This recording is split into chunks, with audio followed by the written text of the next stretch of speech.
Ching Ming is an ICAC inspector, one of the commission's most uncompromising officers. But as soon as he begins investigating a cigarette smuggling case, he suddenly becomes a suspect himself. His father accepts a package containing $1 million, which is interpreted as a bribe.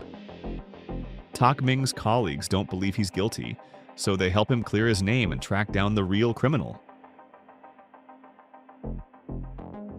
The police thriller cycle that began with Z-Storm in 2014 can be considered one of the brightest success stories of Hong Kong films in the mainland Chinese market.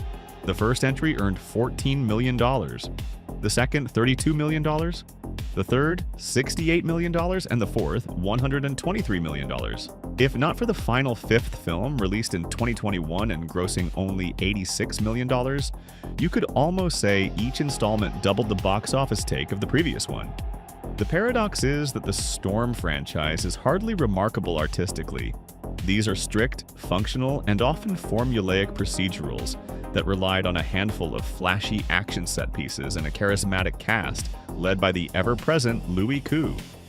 Still, in the fifth film, Koo's character received a grand send-off, and the creators were left with a difficult choice. What to do without him?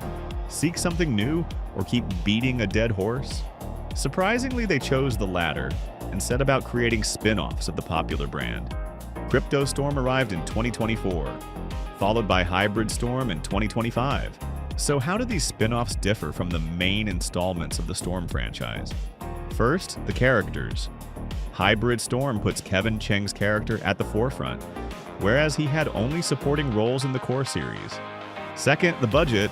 The filmmakers did not expect their projects to be welcomed into an already overcrowded mainland theatrical market, so they cut costs.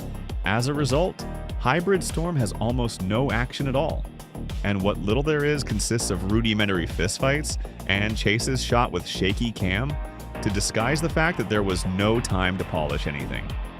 The third and most crucial difference lies in the screenplay, which is a jumble of half-baked ideas nobody bothered to sort out.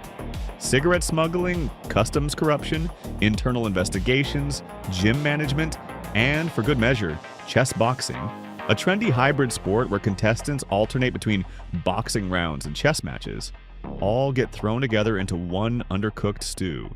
Hybrid Storm, like a teenager with ADHD, can't stay focused on anything, jumping from one topic to the next with the same logic as chess boxing itself.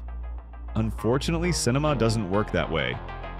The film not only fails to engage, gliding past the viewer without leaving a mark, but also exhausts. It has no interesting characters, no clever intrigue, no gripping suspense, and no exciting action. Only dry procedural chatter and feeble attempts at humor, mostly courtesy of Adam Pack's character, the new ICAC recruit who seems to have learned his job from American cop movies. Things are so bad that in the opening teaser, instead of showing new material, the film uses an action montage from previous installments, as if to say, "See what we can do?" Sorry to correct you, but no, you could do it once. It's hard to believe, but we now have a Storm film so bland that even the weakest entries of the main franchise look not so hopeless by comparison.